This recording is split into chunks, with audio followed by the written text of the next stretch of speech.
Last week, my youngest son told me that he'd like to go with me the next time I gave a speech. And I was quite excited and delighted by his interest. And I said, well, you're lucky because in just a couple of days, I'm giving a graduation speech and I've been invited to bring a guest. I'd love to have you with me on Mother's Day. What he really wanted was a trip. He asked me, are you getting there on a plane? And I said, no, I will be driving just across town. He said, okay, Mom, next time. Some of you may be wondering who I am and why I'm here worthy enough to give your commencement address. But here's the truth. Dr. Fauci is giving the commencement addresses for Vanderbilt, Emory, UNC, and Yale. So apparently he was not available today. President Cost, Provost Sapienza, Dean Corrigan, faculty, families, and graduates, I am honored to be with you today. Congratulations. This is an important milestone in your lives.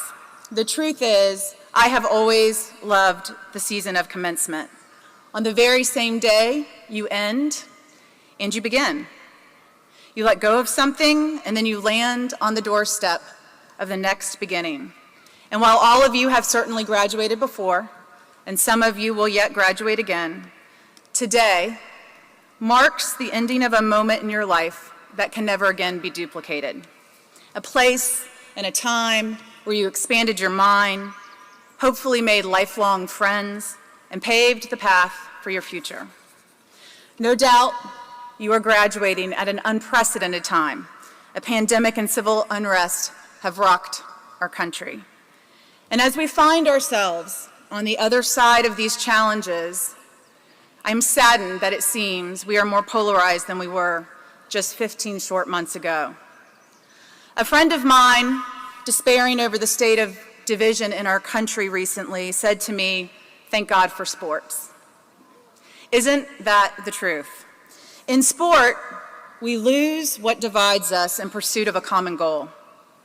So over the last couple of months, as I've been thinking about my message to you graduates today, I've been sitting in the stands watching one or the other of my 3 children play either softball or baseball. I've watched each of them make fantastic plays and get great hits.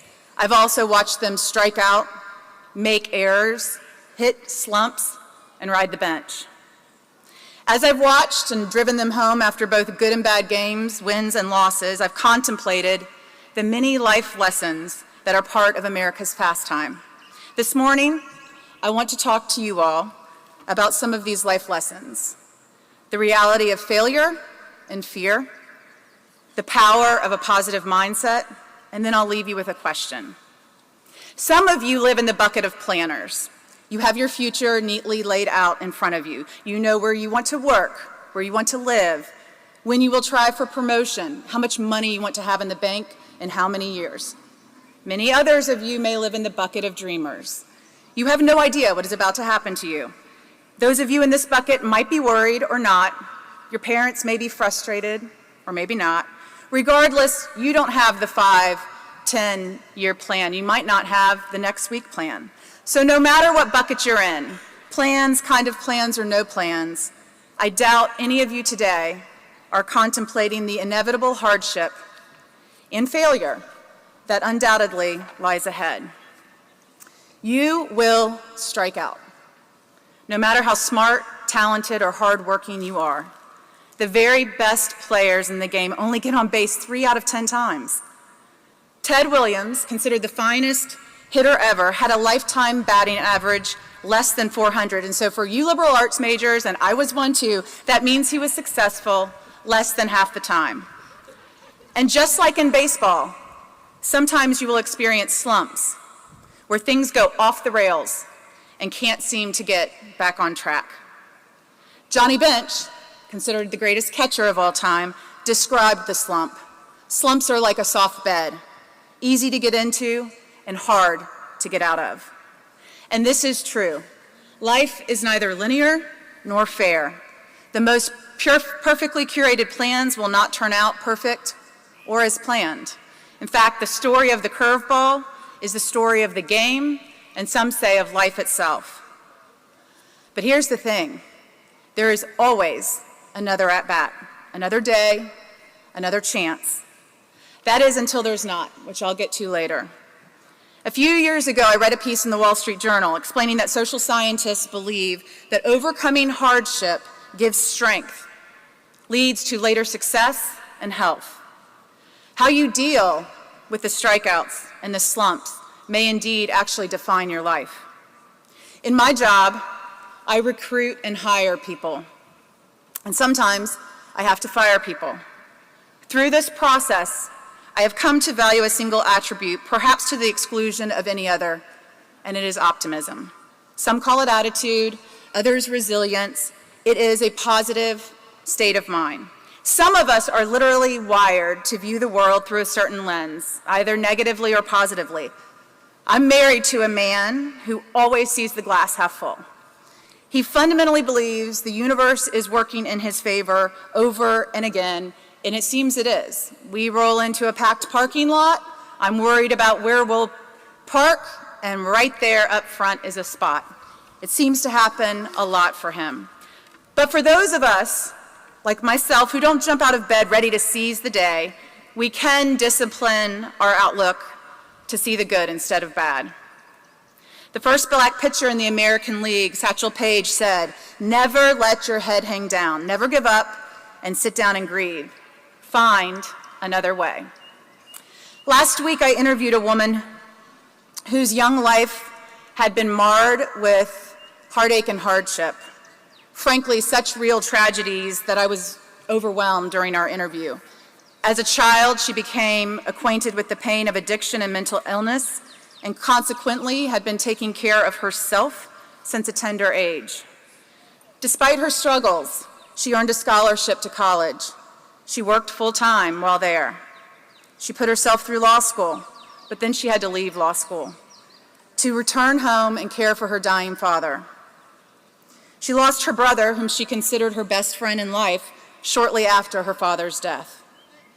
When I asked how she had accomplished what she had on her own and all the while alone, she told me her father had a mantra from a popular children's book that has resonated in her head on her hardest of days. Over, under, through. There is always a way. This young woman was nothing short of amazing in my eyes, but simply stated she was resilient, is resilient, and she made up her mind to be so. Every day offers us a new opportunity to find a way, our way.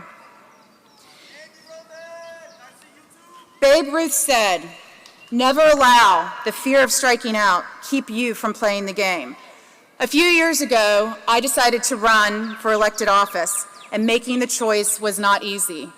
People I cared about told me I shouldn't do it and I wouldn't win, and I was afraid. And I was struggling with the decision. My daughter, who was just 9 at the time, had overheard me discussing the decision, and she asked me, "If you think it's the right thing to do, why wouldn't you do it?" Was my answer to her going to be because I was scared? At some point in our lives, between the time we were the fearless child we all once were and the adults we become, we learn to hold back, to hesitate, and to doubt. And why? Because we're afraid of failing. We tell ourselves we're not good enough, fast enough, smart enough. We make constant assumptions about the other guy, assessments about the situation, and predictions about the results. Now I realize this is not all of us. I'm always in awe of that person, and you know that guy, who goes through life really honestly believing that he is the best and greatest at everything. That guy, what a way to live life. But for the rest of you, what might you do if you were not afraid to fail? Obviously, the outcome when I ran for office is what I fought for, but I'll tell you, it was the journey, stepping out despite being afraid, not the victory, that has changed me as a person. Living truer, braver, and bolder is a challenge for all of you. As sure as I am as you will strike out, I also know you'll get on base. Maybe through your hard work, or maybe even sometimes simply because of luck. You could walk, or get hit by the ball, or even make it to first because of a drop third strike. Your president, Tim Cost, obviously is well acquainted with success, but he too knows baseball success. He pitched a 9-inning no-hitter for the Dolphins when he was a freshman, a long time ago. Coach Hayes this week actually sent me the record page from March 4th, 1978, a record since then that has never been beat. I've been told that when President Cost tells the story of that day, he talks too about how scared he was. But despite his uncertainty, he accomplished something that no one has accomplished since. And though baseball stats are kept separately from the softball stats, this past February, one of your own classmates, senior Alyssa Bilodeau, also pitched a no-hitter for the Lady Dolphins. These feats are remarkable, but neither President Cost or Alyssa could have achieved them but for others, but for the catcher behind the plate and their teammates in the field. So the lesson: do not forget that whatever success you ultimately enjoy, it will not be because of you alone. In the immediate moment, it may be because of the team around you, but it is also due in part to the people, many of whom are here today to celebrate you, who paved a path for you, fought for your freedom, taught you, coached you, prayed for you, cheered you, mentored you, and believed in you. Just as you will be faced with big decisions about what to do and you will wrestle with fear, you're also going to be faced with situations where you might just simply be unsure of yourself. A party or a room full of people you don't know, a job interview, a first-time board meeting, or a date. You will likely not remember much of what I say today, but if you take one thing today from this talk, and this is for all of you, smile. A warm smile goes a long way to knocking fear out of the game. A smile is a symbol of our shared humanity. It is both disarming and heartwarming at the same time, and it conveys kindness. Importantly, it causes a reciprocal action. At the same time that a smile makes you feel better, it makes someone else feel better too. And you don't need to rely on just me for this, because I Googled it and found that it's actually true. A smile calms your nervous system and lifts your mood, and just like yawning, it is contagious and can lift the moods of the people around you. It can also make you appear younger and thinner, and even increase the span of your life. So here's a confession. I'm terrible at smiling, especially when I'm nervous. I've been accused of being too serious. My husband routinely tells me I jumped right into adulthood and skipped childhood. I've also been told that I have a bad habit of purportedly always looking angry, and my critics don't believe me when I try to tell them it's just my face. So, in preparation for imparting this advice to you today, I've been smiling to complete strangers, from my car when I'm driving, while on my runs, and so far I'm batting 1,000%. Every single stranger has smiled back at me. You see, the third law of motion in physics is that all of your actions are creating equal and opposite reactions. So simply put, what you give comes back to you. As you leave here today, all of you have a task at hand. When you make eye contact with a stranger, as you leave the parking lot this morning, wait in line for your table today, tomorrow at the grocery store, in church, walking down the street, smile at the stranger you see. And just see what happens in response. And remember this nugget the next time you're in that uncomfortable space. I promise this is a life hack that works. And if for some reason it doesn't, forgive the person who stares back at you and doesn't smile. Maybe they just think you're a little crazy. I recently read a book on my 7th graders' reading list, Fahrenheit 451. Similar to your educational journey to seek truth, the story's main character travels a journey from unknowing to knowing. And there was a passage that struck me, and when I read it, I knew I must close my talk to you today with this. Everyone must leave something behind when he dies. A child, or a book, or a painting, or a house, or a wall built, or a pair of shoes made, or a garden planted. Something your hand touched, some way so your soul has somewhere to go when you die. And when people look at that tree, or that flower you planted, you're there. It doesn't matter what you do. So long as you change something from the way it was before, you touched it into something that's like you after you take your hands away. The difference between the man who just cuts lawns and a real gardener is in the touching. The lawn cutter might just as well not have been there at all. The gardener will be there for a lifetime. This passage speaks to a truth every single one of us here today share. Each of us are going to die. When and how may be a mystery for us, and what happens to our souls after remains a matter of faith, but without mistake, we all will die. There will come the last at bat. In the end, it's not the honors, the prizes, or the fancy outsides of life which ultimately nourish our souls. A statement from Mr. Rogers: it is the seeds we sow in our garden, and for those seeds to grow, they need light. This university's motto, Fiat Lux, let there be light.